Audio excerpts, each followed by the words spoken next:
Victory Monday. Oh, how sweet it is. Welcome back to another episode of Chargers Powder Hour. Colin, Appel, and Miles Raruka here. Chargers fresh off a 28-24 victory yesterday over the Minnesota Vikings. Man, I'm excited to record this episode. We have a lot to talk about, but first, man, how you doing and how you feeling after that dub? That dub that you were in attendance for. I want to That hear a little bit was more about that. man, that was like the most perfect Chargers Vikings game I think you could have. Like that there's no way that game was going to end any differently than that between those two teams, man. But dude, yeah, hell of fun time. Vikings fans are really dope. Dude, it looks like Game of Thrones reruns. Some of the dudes in the stadium, like we're talking full Viking gear, shields.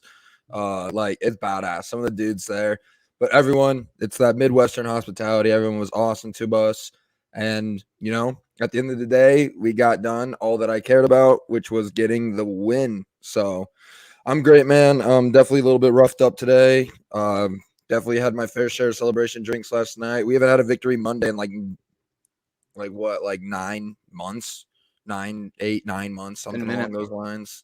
So man, first Chargers dub in a minute, and what a fun one it was to watch, man. We definitely had some dudes fill up the stat sheets unlike we've seen before, and I'm excited to talk about it, man. Dude, crazy game. I'm jealous that as the game was unfolding, I just kept thinking, dude, he's getting to watch such a good game right now. I've been Like, blessed with a lot of very good football games, very good Chargers games that I've been in attendance for. So yeah, and that's awesome too. Because like when I think about all the games that I've been to in the last 15 years, like there's only been like a couple that really stand out as far as like really fun, really like just big high quality games that the Chargers have won, because a lot of them in recent years have, even when we've won, it's nothing crazy. It was nothing like not a hugely significant win. Like I went to the Texans game last year, and that was just just like kind of like ugly any wins. yeah, Yeah.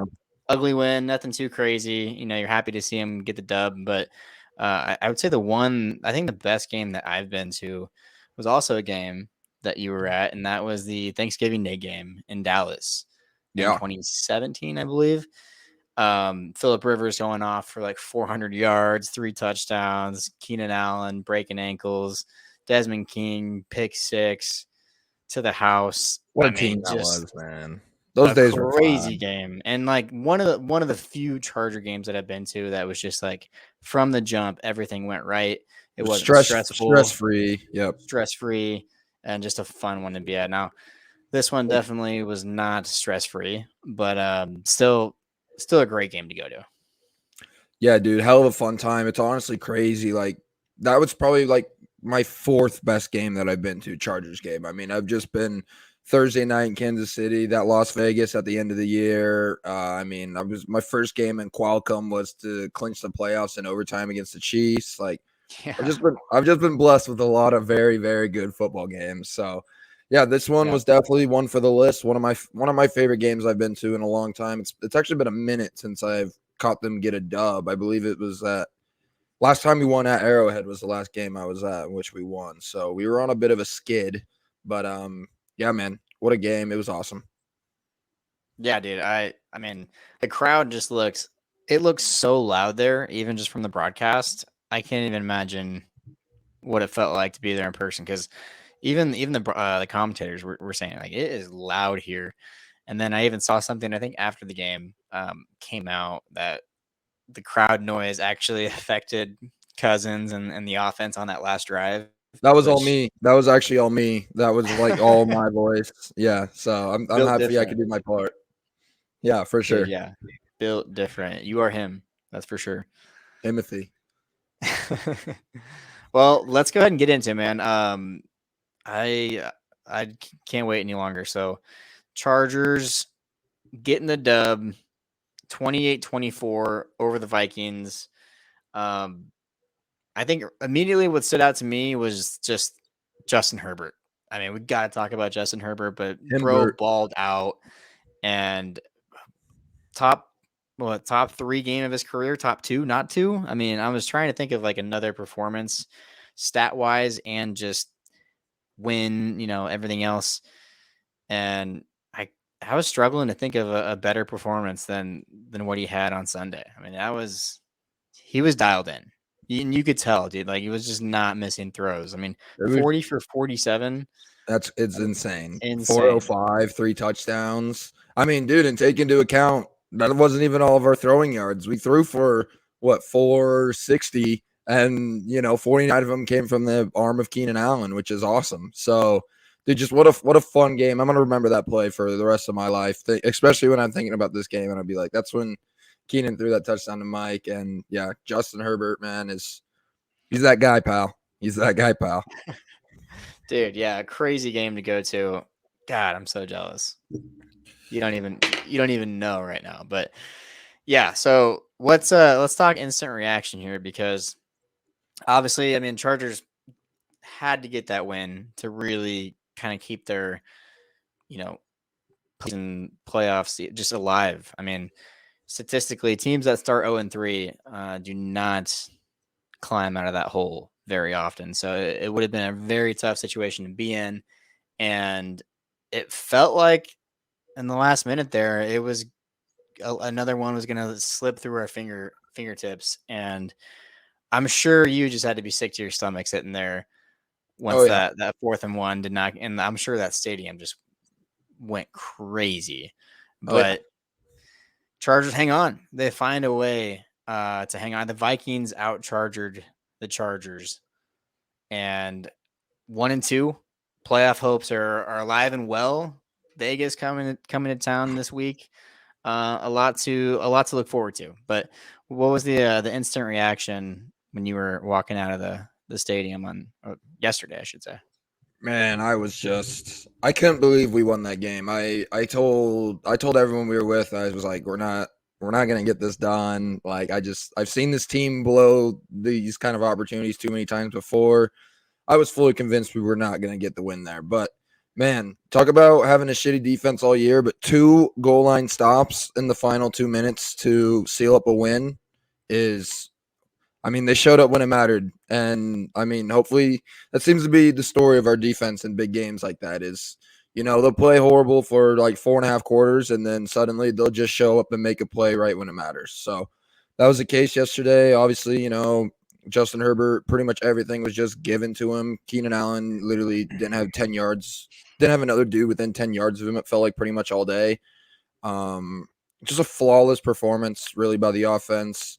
But yeah, going forward, I think obviously we're going to need another receiver to step up. Big news, unfortunate news.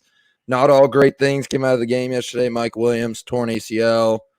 Praying for his recovery. I'm really hoping that I was not there for the last game of his Charger career.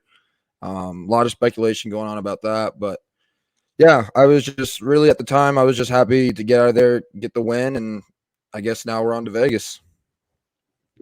Yeah, really unfortunate about Mike Williams, but I guess the silver lining is, we really will see what Quentin Johnson is made of, and I'm excited for him. That's a huge opportunity for him. I know it sucks for Mike, but it's a huge opportunity for Quentin to, establish himself as the number 2 or 3 guy on this team. I would love to see him take off. And Josh Palmer's been playing great. Not a knock to him, but I would like to see Quentin just go above and beyond that. Like if Quentin can slide into that 2 spot and Palmer's still your 3 guy, I mean that's fine. Plus, Guyton should be back after the bye. Not that we're extremely high on Guyton, but we do know he's a field stretcher with big playability. So just another piece that'll be added on that will help in that Mike Williams absence. But yeah, man, I really think right now this offense needs back is Austin Eckler more than anything. We had our top rusher had 15 yards yesterday. I think it ran for like 32 yards. But I would just say like the story of the game wasn't us finding our identity on the ground. Obviously, everything that was given to Justin Herbert, he was taking in a heartbeat. So I don't think that we've necessarily lost that identity on the ground. We're just, we're just down. We're down our best guy right now, and that we were taking what was given the whole game, which was throwing the ball through the air. So yeah, just right off rip, man. That's really what I wanted to see since Kellen Moore got hired. I know one of your season predictions, which already hit here in week 3, is Justin Herbert having a 400-yard game. Yeah, dude, I think the ceiling's the limit for this offense. Unfortunately, without Mike, it just won't be quite the same. But yeah, I'm excited to see what QJ can bring to the table as well. So who knows?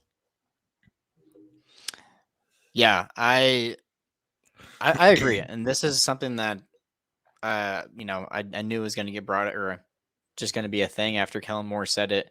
But he talked a little bit ago, or I want to say like last week or maybe week 1, about hey, every week to week we're going to have a game plan based on the matchup, based on the matchups that we like, that we're seeing on tape. It's going to be not every game's going to be similar play calling wise. It's all situational.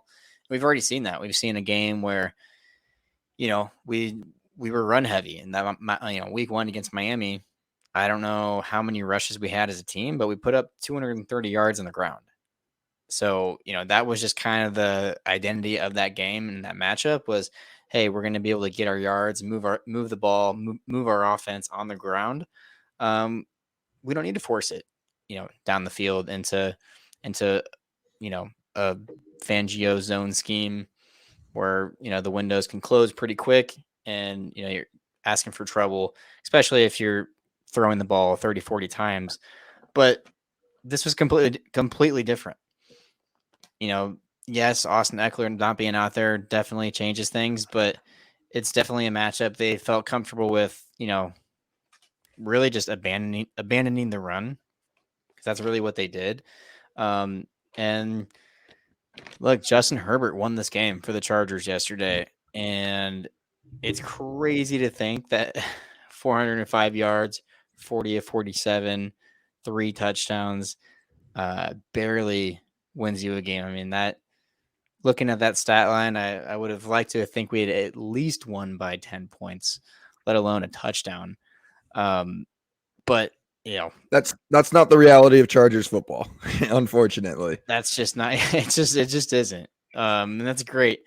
I just it makes me nervous that this defense is still doing some some familiar things, and it has gotten better. I mean, I definitely think this was a better performance. My instant reaction of the defense was really just you know they made plays when they needed to. It wasn't pretty, and looking at the box score, it's still not great when you look at what they're giving up on in the air and on the ground. I think they gave up 130 on the ground and a little over 300 in the air. So again, offenses really kind of having their way with this defense, but they definitely have, it was a vintage Staley performance. Bend, don't break, and also have a very questionable call at the end of the game and have your defense completely bail you out.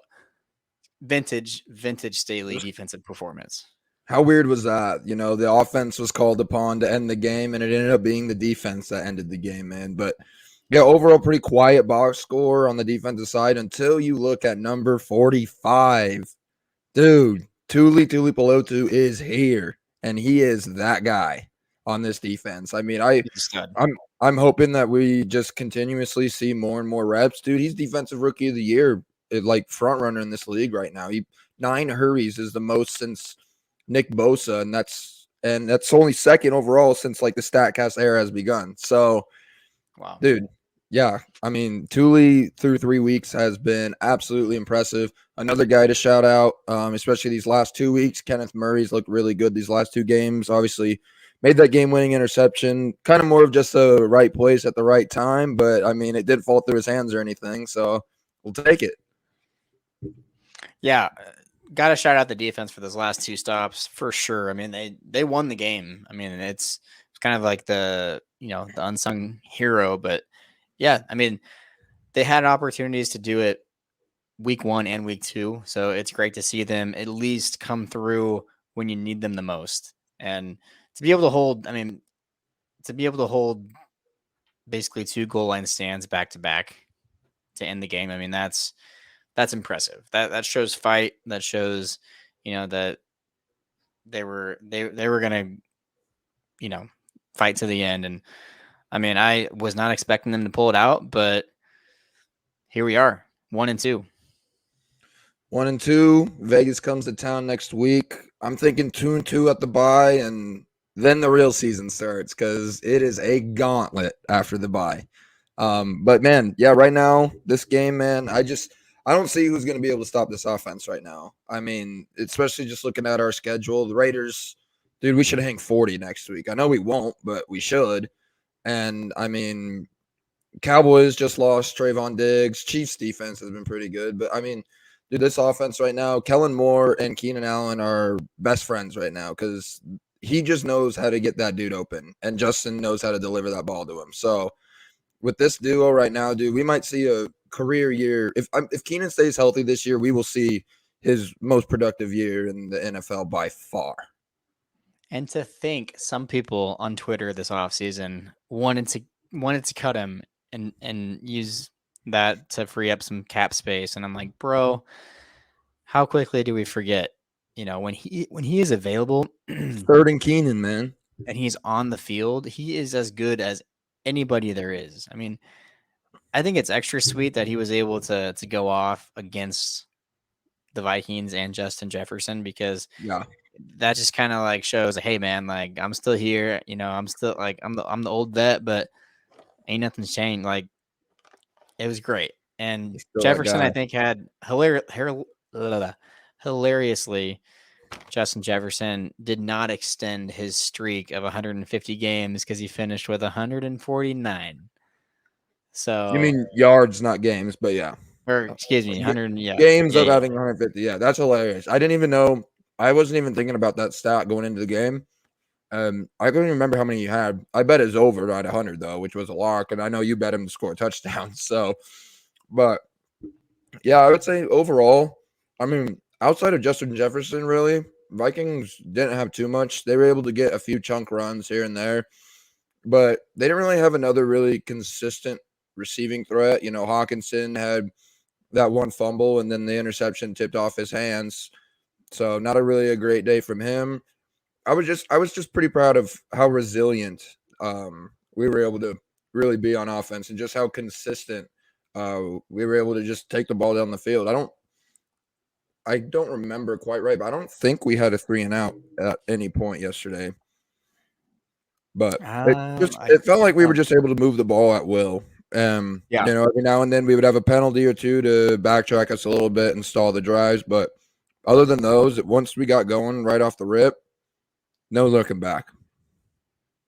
yeah, and just to go back to Keenan some more. I mean, dude, yeah, if he stays healthy this year, I'm thinking career numbers. And look, we already know him and Herbert have that connection, but I think he's also like, I think the further we get in the season, Keenan and Kellen Moore are going to maybe develop more of a relationship and kind of, you know, have some, you know, some more schemes drawn up for him to get the ball more. But yeah, I mean, he's right now, dude. That pass was so sick, That play was so sexy, sick. dude.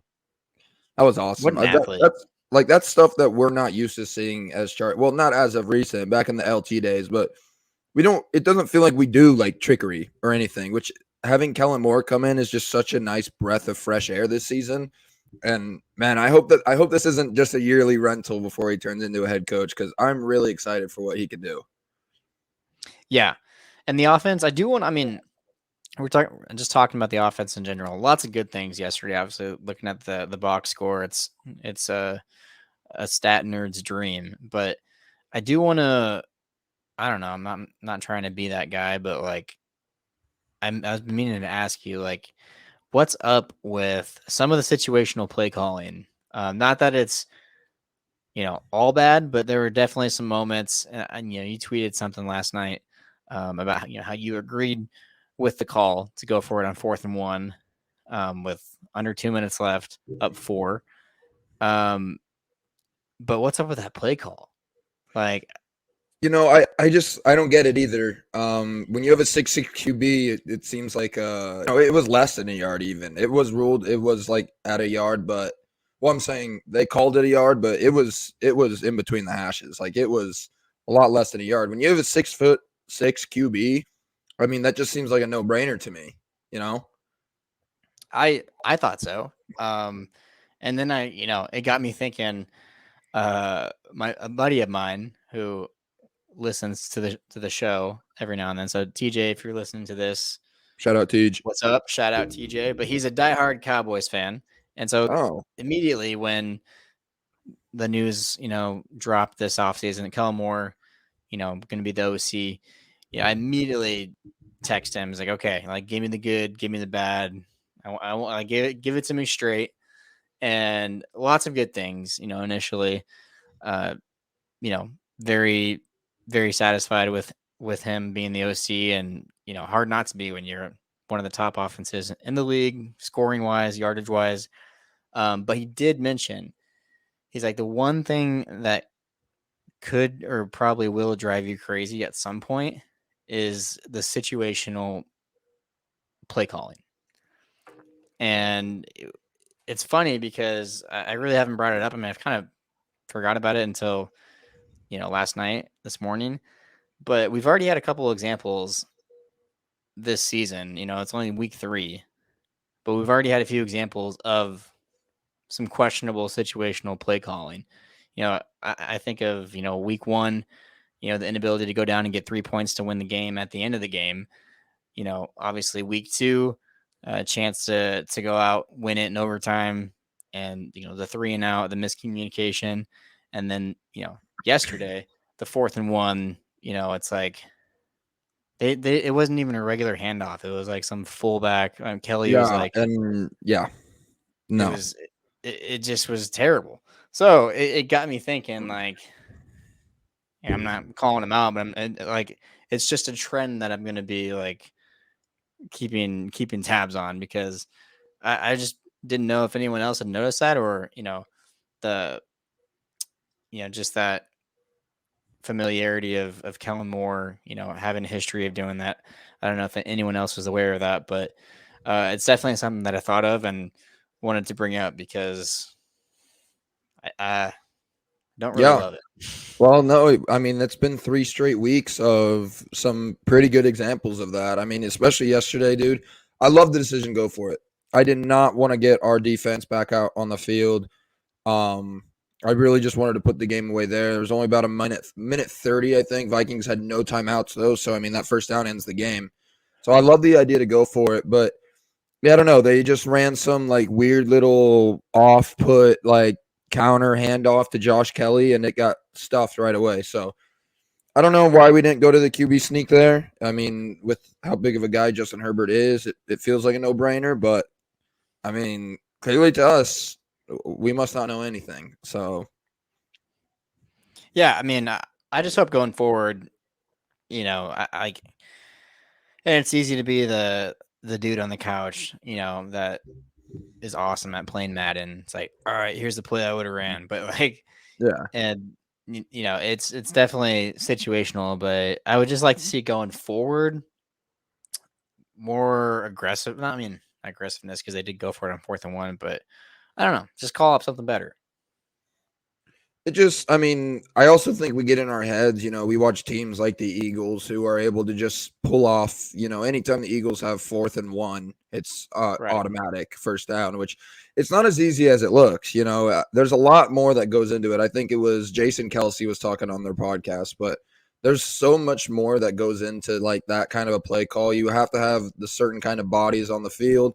Not that it still wouldn't have worked. I mean, I still think probably 75% of the time that play should work.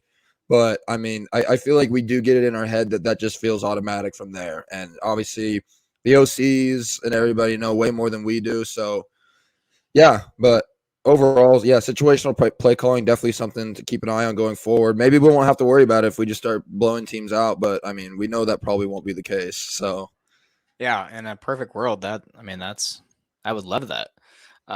But yeah, as you said, like, it being the Chargers, like, it's always going to come down to that, it seems like. So, I don't know. It's just, yeah, something to keep an eye on, something I wanted to bring up, and just curious as if, anyone else out there had noticed a similar trend.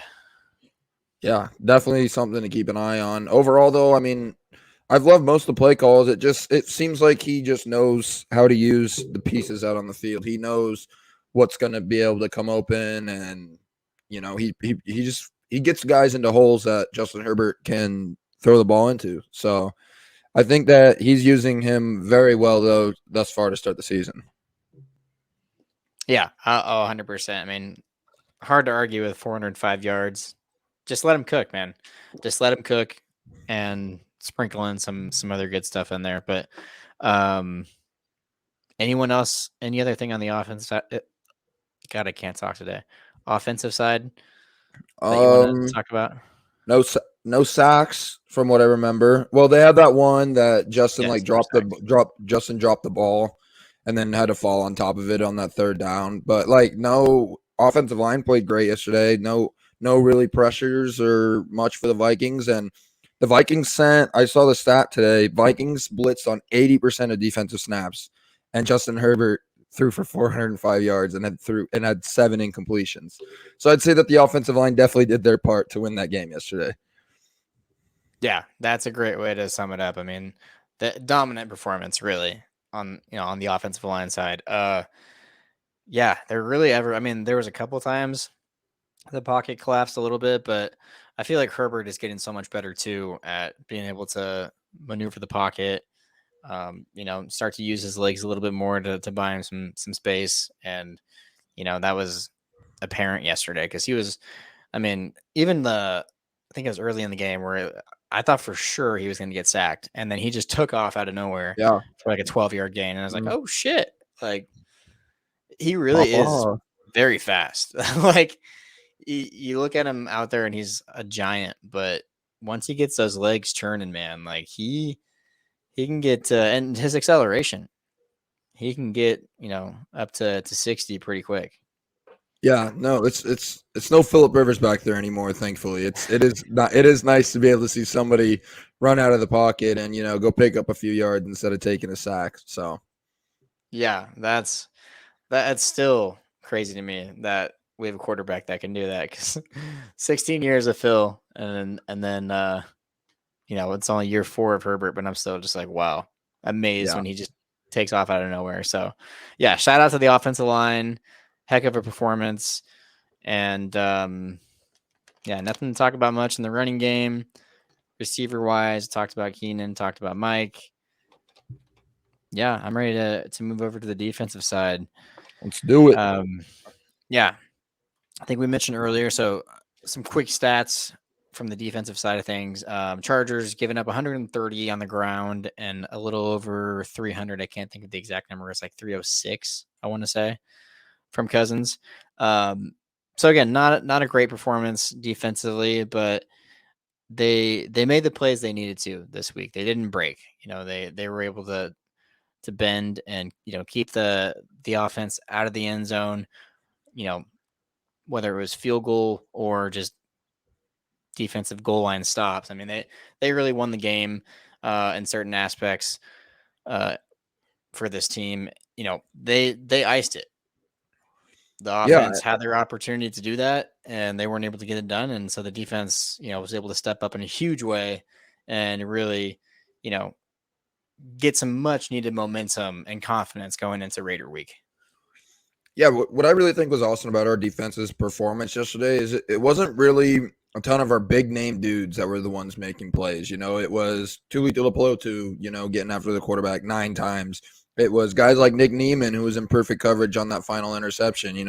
Kenneth Murray made the pick. I mean, I heard Aloe Gilman's name get announced. And dude, Asante Samuel Jr. had the highest PFF grade of his career yesterday. So, I Wow. mean, just lockdown stuff. I thought overall, I mean, dude, they were playing Justin Jefferson. I mean, that's Justin Jefferson could probably have a bad game and go for 120. So, I mean, there's no way I was just expecting them to completely shut him down. But like you said, I think that they bent, but they didn't quite snap all the way, and we were able to get it done defensively, which was awesome. Yeah, and then it really it's just like it's so I cannot figure this defense out, bro, because then you have individual performances that are off the charts. Like you said, Asante Samuel Jr., Tuli Pelotu, Joey Bosa. You know,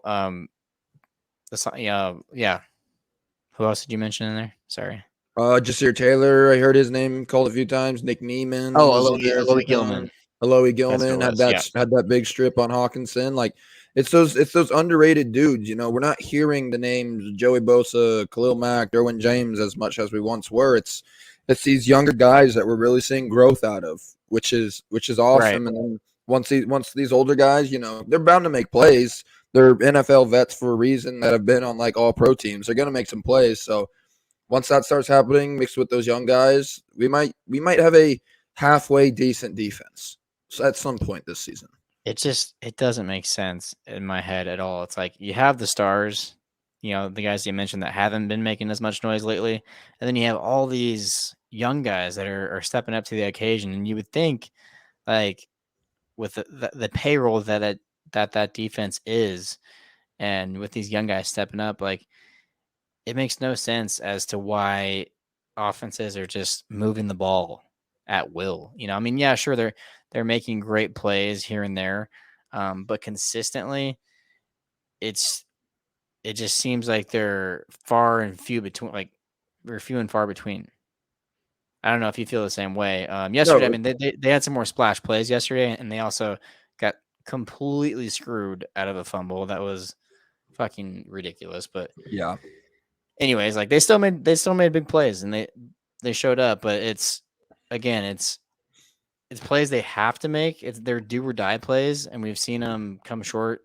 This is you know uh, just a game that we were able to see them get it done. But yeah, I just am not able to figure this defense out.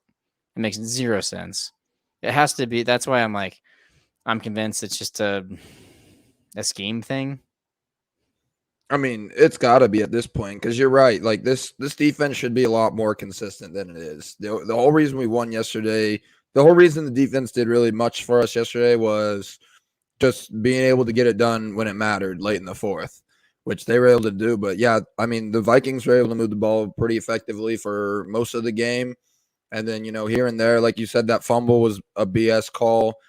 We got helped out on that Derwin roughing, or no, it wasn't roughing, Yeah. unnecessary roughness, which I also thought was a BS call. The Michael Uh, Davis legal illegal legal hands to the contact, face. Yeah. illegal hands to the face on that third down. So just little things like that, just shooting yourself in the foot like that is it's just the story of our defense right now, unfortunately. But I Yeah. think I think they have improved week to week so far this year. They definitely have seen more improvements than Miami week one. They So I mean, have, but they've been very, very small improvements. yeah. Like, But I'm like saying it's a marathon, not a sprint. So I'll take small improvements over, net losses yeah. any day. I mean, yeah, that's true. But yeah, I mean, like, you look at this defense, and, like, for me, I just think of this team is never, like, this team specifically, how this roster is never going to win stress-free games, I guess you can call them, as long as this defense is still doing what it's doing. Like, yesterday was the prime example. I mean, look what Justin Herbert did, and it's like it still came down to Kirk Cousins with the ball on the 6-yard line. Like, that Yeah. that is ridiculous. That is insane. And it's great that it worked out. Like, I was pumped yesterday, but it's just like, at some point, dude, like, if we ever want a stress-free Sunday, like, this defense has to get more consistent. And until that happens, like, this is the life that we live. It's going to be fourth quarter games, overtime, last possession games, and that has been Charger football for the last 2-3 seasons. Forever. Well, Yeah. forever, but Yeah, specifically with this defense. this team's gonna win games because of number 10 and number 13 and guys like that on the offensive side of the field. I don't foresee this team ever winning a game because our defense is just stout. If we're winning games this season, it's going to be just an absolute offensive explosion, which I'm confident that we can do more of. But yeah, for the defense, it's not going to be the reason why. Yeah, they're not going to help us out too much this season. I just think that I don't know if it's the pieces just aren't in the right places or Yeah, because there's so many big name guys on this team for this defense to be as bad as it has been through 3 weeks. So I think that they still have a chance to come around. It's still week 3. We got the Raiders this week, which is a good opportunity for a big defensive game. And then we got the bye week before a big stretch in our season. So I still will give them some time to turn around. I have been pretty excited about some performances, like mentioned K9 earlier, and some of those younger guys so far through the first few weeks. But overall, the consistency is just not there right now. It's going to be bend don't break for the rest of the season, just like it has been for the last 3 or 4 seasons. Yeah, and we have another chance to see what Brandon Staley will do out of a bye week. Because like you said, bye week, week 5, and then you got Cowboys week 6 Monday night, and then at Arrowhead week 7. Yep, fun. Like that's, you would like to think it gets better. Hopefully, it does get better.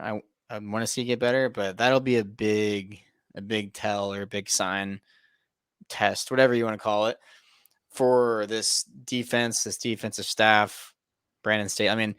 That's a lot of people are going to look at that, and he doesn't have the best bye week or best record coming out of a bye week, but Cowboys, they're clearly beatable because yesterday was just a joke.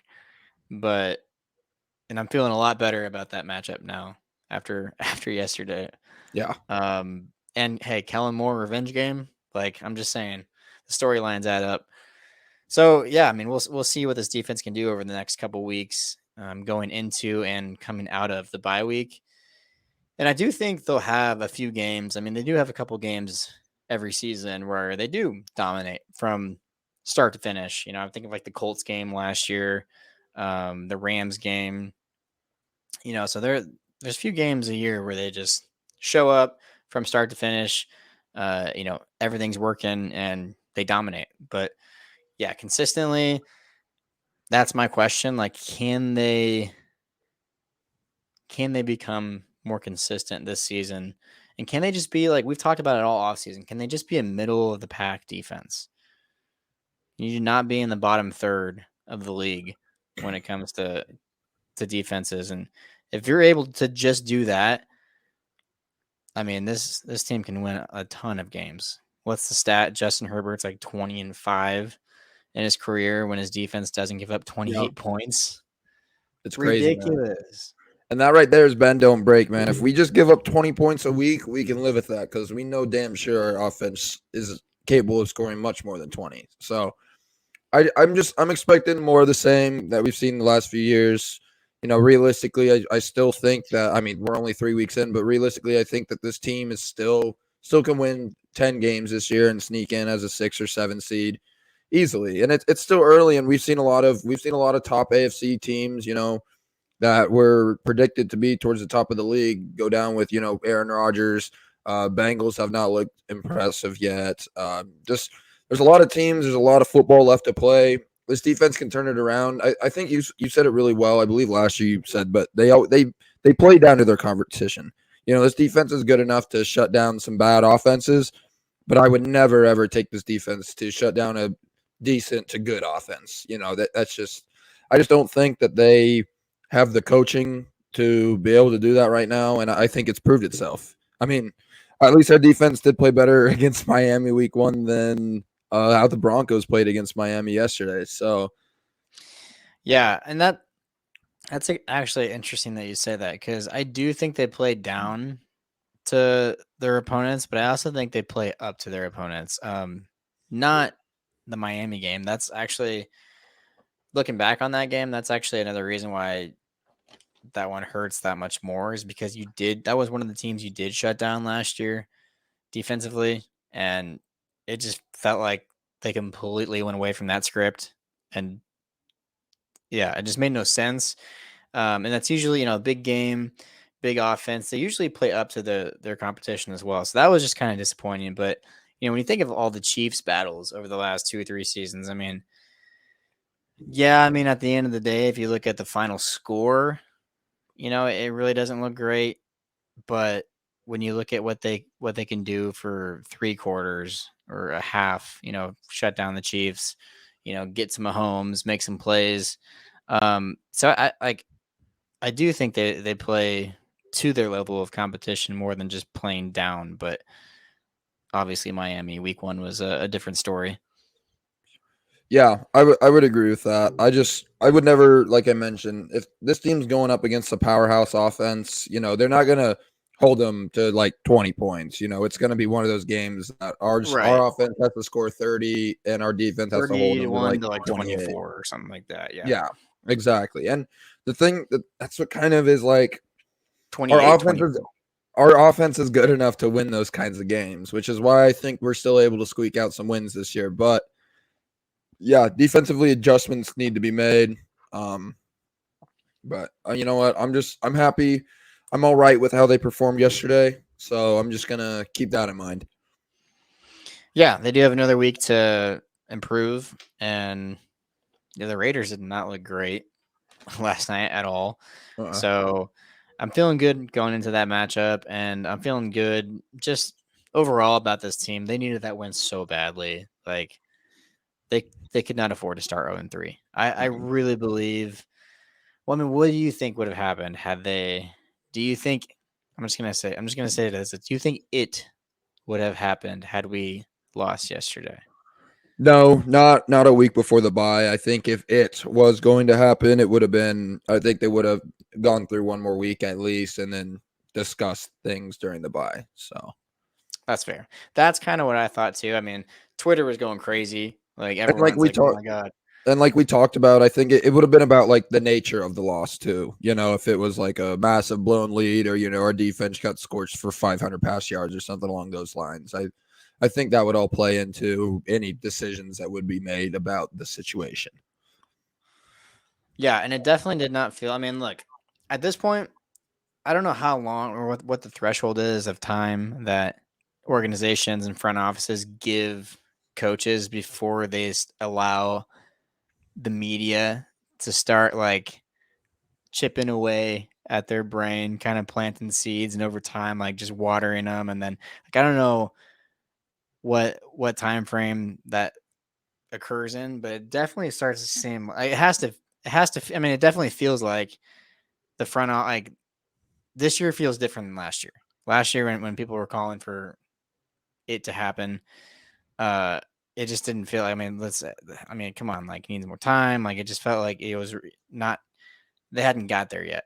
Yeah. This year feels a little different. It definitely feels like some of that outside pressure is at least starting to kind of bubble up somewhere. I mean, it definitely feels like well, feels like we were heading towards that very rapidly with just how the season started. So yeah, I definitely think there has to be some notion of outside pressure starting to get in when it comes to that. But yeah, I was just curious because I mean, thank God, thank God. I mean, that this feels very much like the Cleveland game last year, but it's just like, hey, forget about it, move on.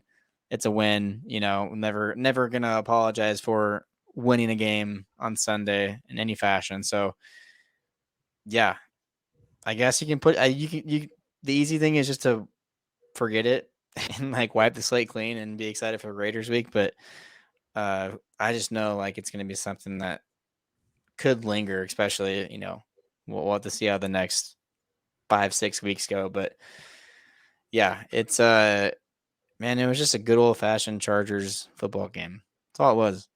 It's literally what it was. It was Chargers. It was a Chargers win down to a T. I mean, we won that game how we've won games so much in the past, with little help from the defense, but a whole lot of offense. And really, I think as long as number 10's under center, we're going to be seeing a lot more of those games. So buckle up, Bolts fans. Buckle up. Man, I don't have anything else to add unless I'm forgetting anything from you. I think we've touched on pretty much all of Uh, it. All I the mean, special key teams. moments. Dicker missed a 53-yarder yesterday. Special teams.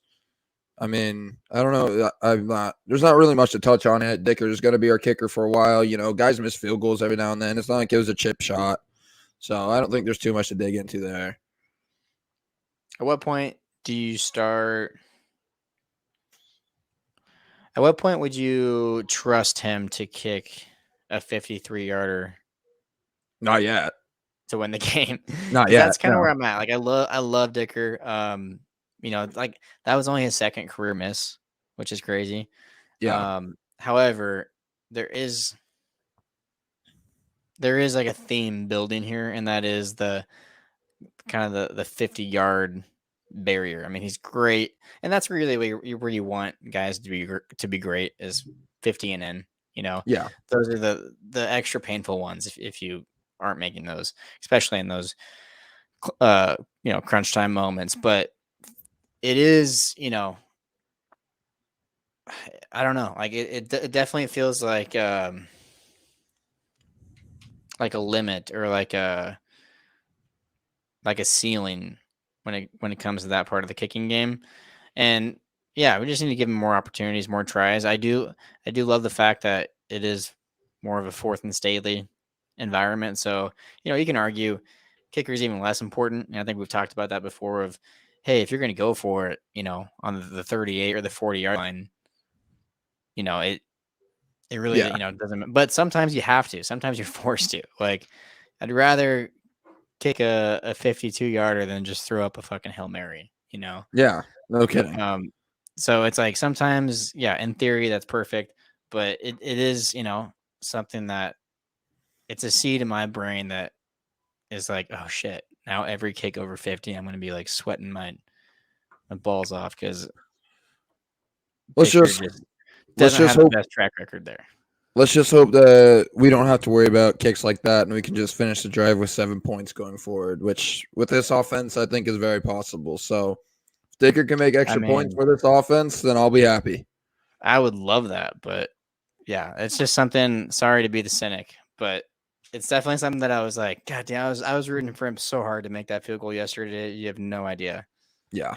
I know, because man. But it's just something now that's like, and had he made it yesterday, like it would have. It's a thought that it like literally popped in my brain yesterday, and now it's like a seed that's been planted, and I'm like, fuck. yeah, now it's too late. And now I keep thinking about Now it, you're stressing about it. Yeah, I and get then it. until he makes like one or maybe two, I'm gonna be like, okay, no, I was worrying about nothing. Like, Yeah, I'll give him some more time. I'm not concerned. Like you said, his accuracy has been far better than any other kicker we've had yeah, in years. So I'm not too worried about it now. We haven't seen enough from 50 plus to really mm-hmm. worry too much about it yet. But I do understand how it is something that you have in the back of your head when you're lining up for, something around that length. Right, and hopefully they just get in more reps. Like that's all I really Yeah. want to see at this point. Like, yeah, it's tough. I mean, the sample size is so small too. That's what doesn't. That's what doesn't like allow me to really like let my mind wander about it. It's just because the sample size is so small, and it's like, you got to give the dude Yeah. more opportunities to show what he can Yeah. do. And yeah, dude, he's been great. And you'd also like to assume like, hey, if it does come down to a game-winning kick, like you'd like to trust, that Herbert and the offense can at least get you into 45-ish range, A like little get it bit down more to manageable. Yeah. the 30-yard line, 28-yard line or something like that. And but so Yeah. yeah, but yeah, overall, it's a win, man. It Victory Monday was so sweet today. God, it's been a minute. Much, much appreciated. I'll take on the Monday scaries if we get the W any day of the week. I will battle through any kind of hangover if it means that we win the day before. So, Yeah, I agree, man. So, all right, man, let's go ahead and get out of here. Unless there's anything else you want to add, but just to wrap it up, Chargers defeat the Vikings yesterday, 28-24 in a wild game in Minnesota.